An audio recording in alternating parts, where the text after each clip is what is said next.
Olá, olha nós aqui outra vez, vamos lá, estão animados? Continuam animados? Cada dia mais, hein? Não deixem acumular matéria, revisem, estudem e pesquisem. Aqui nós estamos num curto curso, falando de pontos básicos, mas depende de vocês aprofundarem esses conhecimentos para assegurar aquele grande sucesso e aquela grande vibração na hora da prova. Ok? Vamos lá? Hoje nós vamos falar de dinâmica das populações. Nas aulas anteriores a gente falou um pouquinho sobre como as populações, como os animais, como os vegetais se interrelacionam, correto? Então nós vamos fortalecer e dar uma base melhor para vocês compreenderem essas dinâmicas populacionais, como que elas acontecem, como que elas ocorrem. Vamos lá? Preparados? Olha lá que figura interessante. Aproximadamente 7,5 bilhões de pessoas no planeta. Muita gente, né? E nós estamos falando somente da população humana. Vamos parar para pensar quantos outros animais e vegetais e outras populações nós temos no nosso planeta. Seja vivendo na água, na terra ou no ar, ou neles, né? Interagindo nesses três habitats. Legal, né? Muita gente, muita coisa, muito dinamismo dessas populações. E por um outro lado, nós vamos entender como que esta dinâmica acontece. Como que ela cresce, como que ela diminui, né? Ok? Vocês veem aí no gráfico que nós temos dois fatores que aumentam a população, que são as migrações e imigrações, pessoas entrando em um local, e os nascimentos, né, as taxas de natalidade. Por outro lado, existe as emigrações, saídas e mortalidades. Entendam do seguinte, meu lado esquerdo, meu lado direito. Do lado direito entram pessoas, forma a população, e por um outro lado, o lado esquerdo, sai a população, né? Morre. Vamos ver o conceito? Populações são dinâmicas sempre. Sempre. Não há população estática. Nunca. Nunca vai haver. Lembre-se disso. Não existe população estática. Lembra da primeira aula? Lembra das aulas anteriores? Sempre há mutações, sempre há modificações. Não existe nada que esteja parado, estagnado, né? Sempre com entradas e saídas de indivíduos. Sobre a influência de diversos fatores, sejam eles clima, sejam eles chuva, alimento, economia, trabalho, né? Ok? Que determinam essas taxas de crescimento e a distribuição da população. Nós falamos um pouquinho sobre o crescimento da humanidade, né? Lembra como era um conceito mesmo? Densidade demográfica, né? E o acúmulo dessas pessoas nas zonas, o quê? Zonas urbanas, cidades, aglomerados populacionais, aglomerados humanos, né? E abandonando aonde? O que essas pessoas que estão indo para as cidades estão abandonando? Abandonando o campo, abandonando as florestas, abandonando as fazendas, né? Abandonando as zonas rurais, ok? Conhecemos esses movimentos migratórios de sair de um lugar e entrar em outro lugar, como também êxodos, né? Saídas, ok? Isso faz com que a população se distribua. Vamos pegar o exemplo aqui do Brasil. Vocês sabem que na Amazônia, por exemplo, que nós temos muito mais população vegetal e animal do que população humana, correto? Né?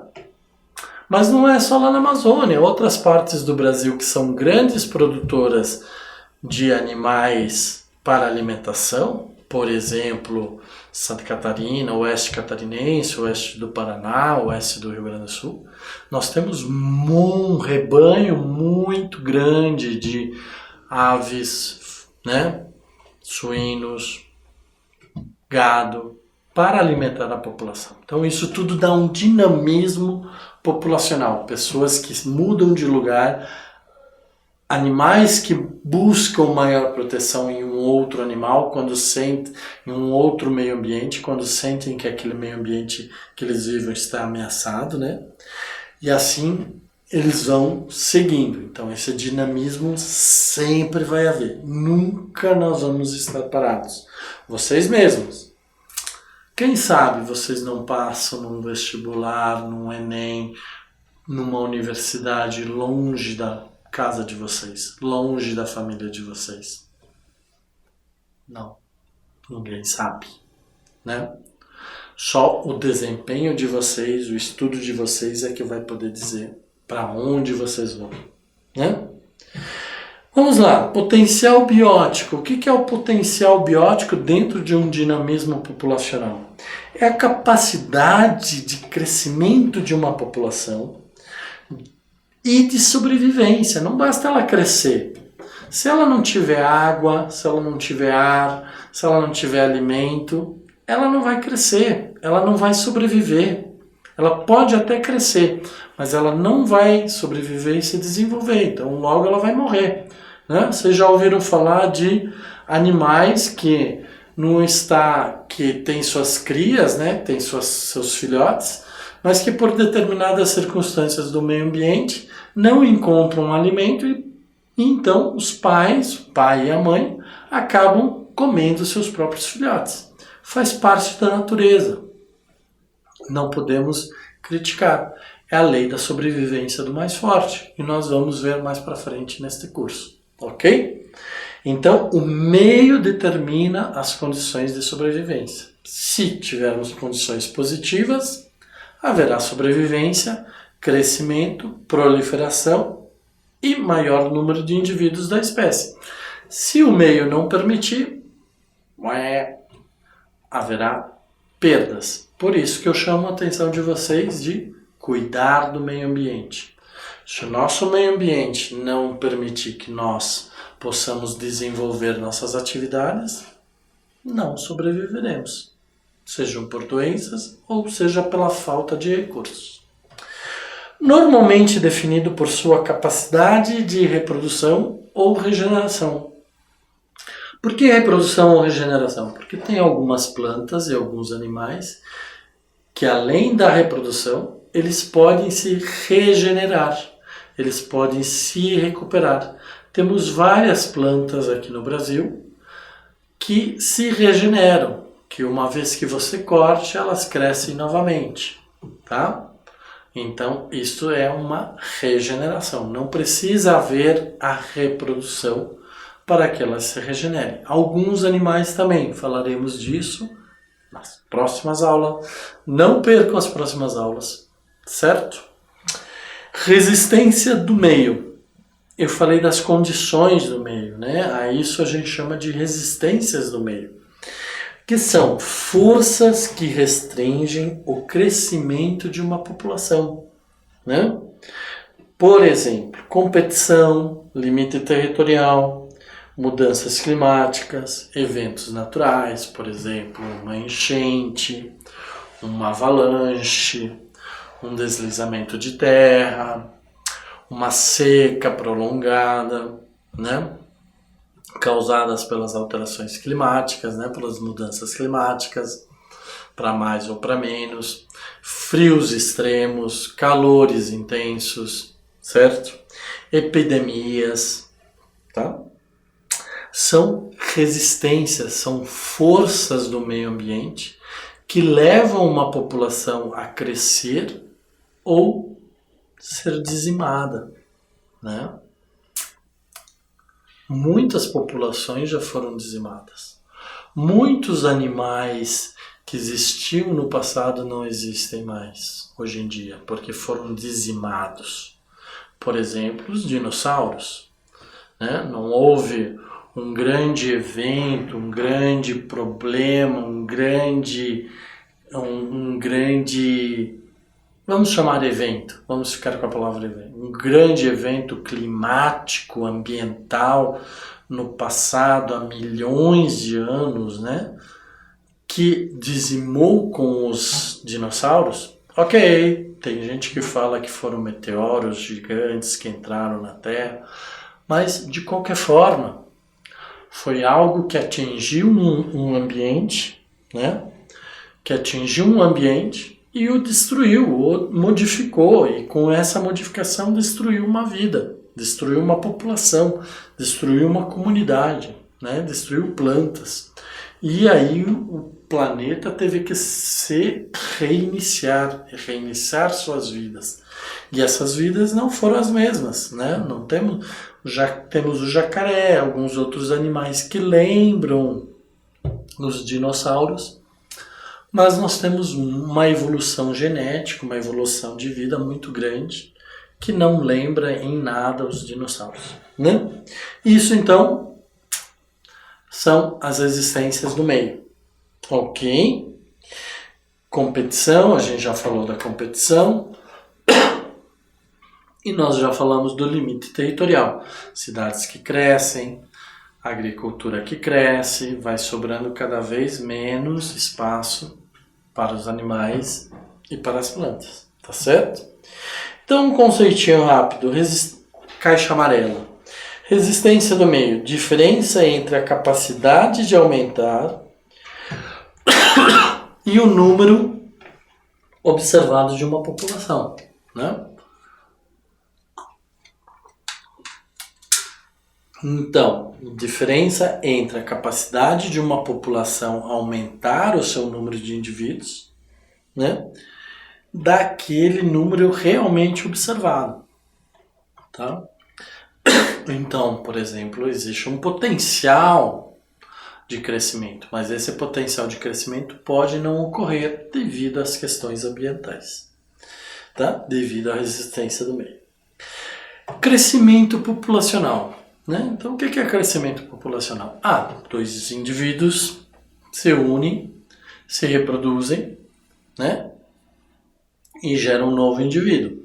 E assim vai crescendo a população, certo?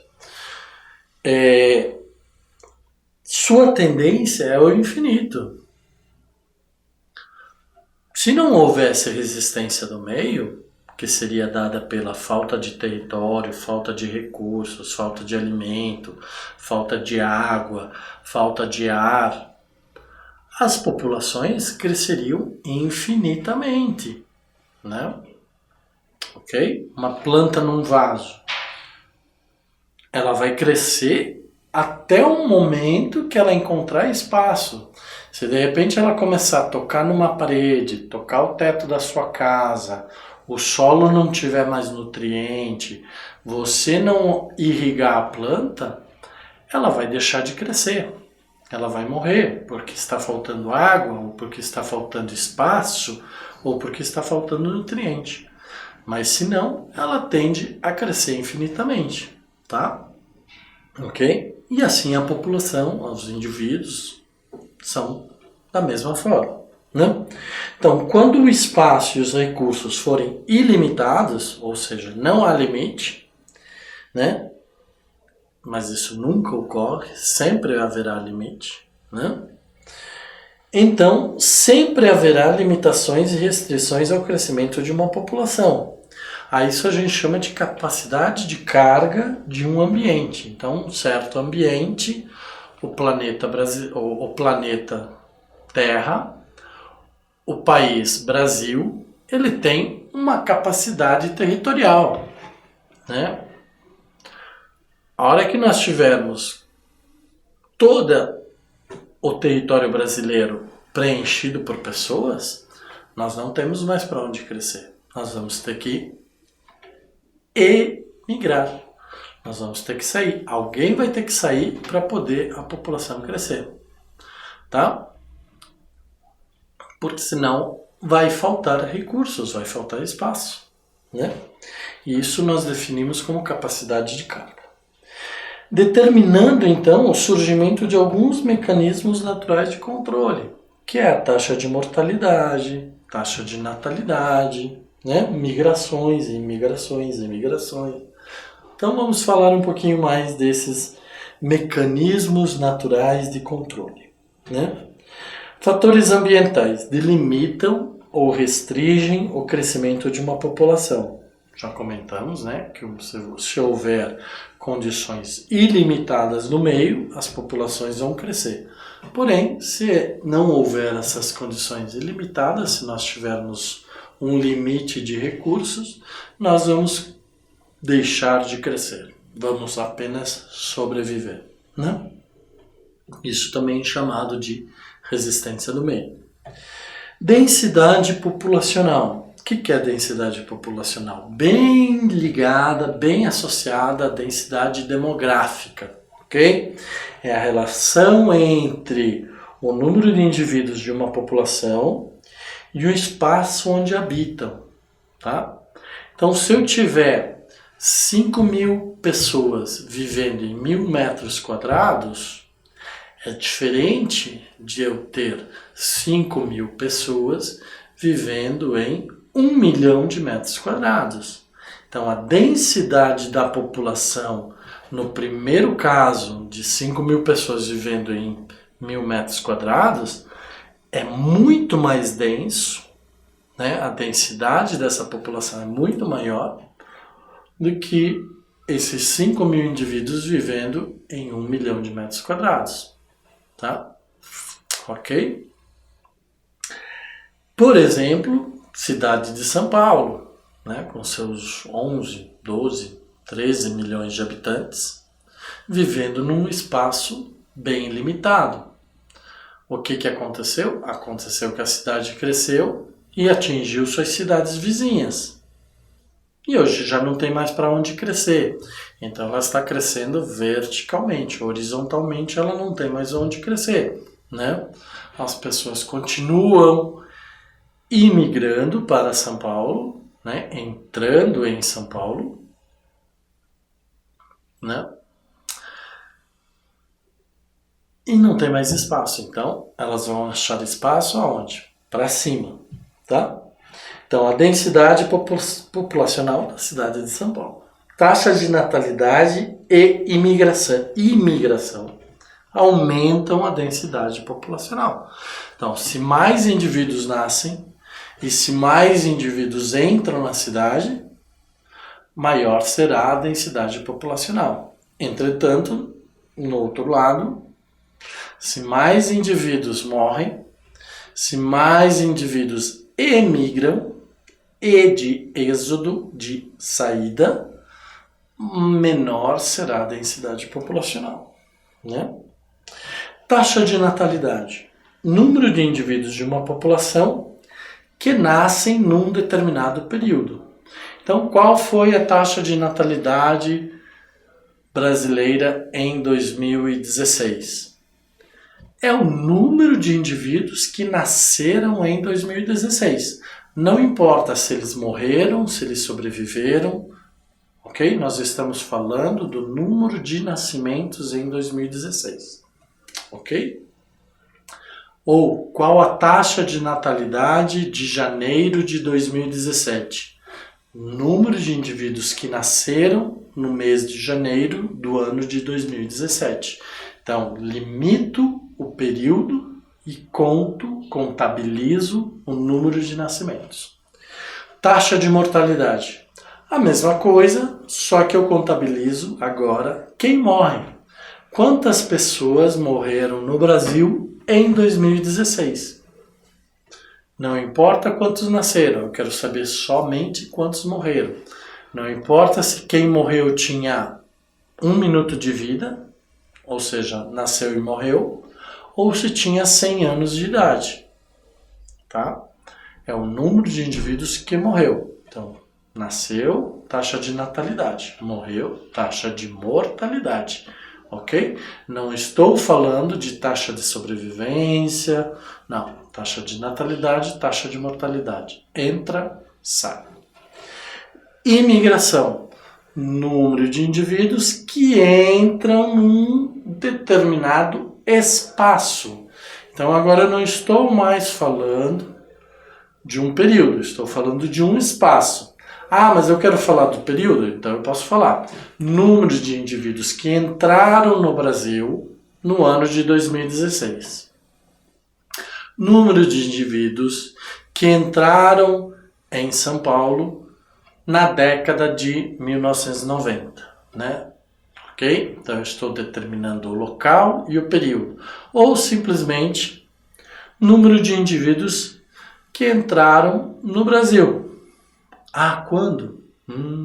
Não sei. Mas eu não estou falando da taxa de imigração, né? Eu estou falando de imigração. Nós tivemos imigrantes japoneses, russos, poloneses, húngaros, italianos, alemães, são todas imigrantes portugueses, espanhóis, né? Franceses, americanos, são todas pessoas que imigraram, entraram no Brasil ao longo da história de vida do Brasil. E a imigração? Número de pessoas brasileiras ou não brasileiras que saíram do Brasil ao longo de um período, ao longo da vida do Brasil, ou em 1990, ou em 2016. Quantas pessoas deixaram o Brasil em 2016? Ok? Imigração e imigração. Vamos lá, inter-relações, né? Atualmente, devido às mudanças climáticas, degradação ambiental, exploração insustentável dos recursos naturais, ou seja, estamos tirando da natureza mais do que a capacidade do ambiente, do meio ambiente de se recuperar. Então, estamos tirando mais água do que a capacidade do meio ambiente purificar de água, tá? Estamos tirando mais alimentos da terra do que a capacidade da terra produzi-los. Estamos tirando mais madeira da floresta do que a capacidade da floresta ou das árvores crescer em volume de madeira. Isso define nível de exploração insustentável dos recursos naturais. Já se tem registros de movimentos migratórios humanos. Então, devido a essa degradação ambiental, devido às taxas de crescimento insustentável, uma região ficou desértica, uma região ficou pobre, houve aumento da temperatura, aumento das intempéries, chuvas, sazonalidades, calor, frio. Pessoas, populações, comunidades deixam um local e vão buscar outro local para suas vidas. Né? É o caso dos imigrantes, dos emigrantes que estamos vivenciando desde 2014, né? Saindo da Síria, saindo dos países do Oriente Médio, em busca de condições melhores de vida na Europa. Né? Então esse é um bom exemplo de situações que podem ser políticas, podem ser econômicas, podem ser climáticas. Né? No nosso caso, estamos associando a biologia, então vamos falar das questões ambientais. Né? Depleção dos recursos naturais. Esse é um termo novo, é um termo mais que vem sendo usado. O que é depleção? Não é exaustão totalmente, mas é a diminuição desses recursos naturais. Como nós estamos consumindo mais do que o ambiente tem capacidade de repor, os nossos recursos vão diminuindo, né? Por exemplo, nós estamos consumindo muito mais combustíveis fósseis, petróleo e derivados, do que a capacidade do meio ambiente ou do planeta repor aquela quantidade consumida. Tá? Para que haja a formação do petróleo são necessários milhões de anos, né? Então nós estamos consumindo muito mais para sustentar nossas vidas, para gerar energia, né? Nós vamos falar sobre energias renováveis aqui mais para frente, mas sobre esta forma de energia, que são a energia derivada dos combustíveis fósseis, né, derivados do petróleo, nós estamos consumindo muito mais, então está havendo uma depleção, ou seja, está diminuindo a quantidade disponível de petróleo para sustentar nossas próprias vidas. Ok? Então, era isso que eu tinha para falar hoje sobre dinamismo populacional ou dinâmicas populacionais, né? Vamos ficar aqui e até a próxima aula. Estudem, leiam, né? Vou estar sempre tentando trazer temas bastante atualizados para vocês, para tornar as nossas aulas mais dinâmicas e mais contextualizadas ao nosso dia a dia, ok? Cabe a vocês acompanharem e garantirem o sucesso futuro. Um abraço. Tchau, tchau.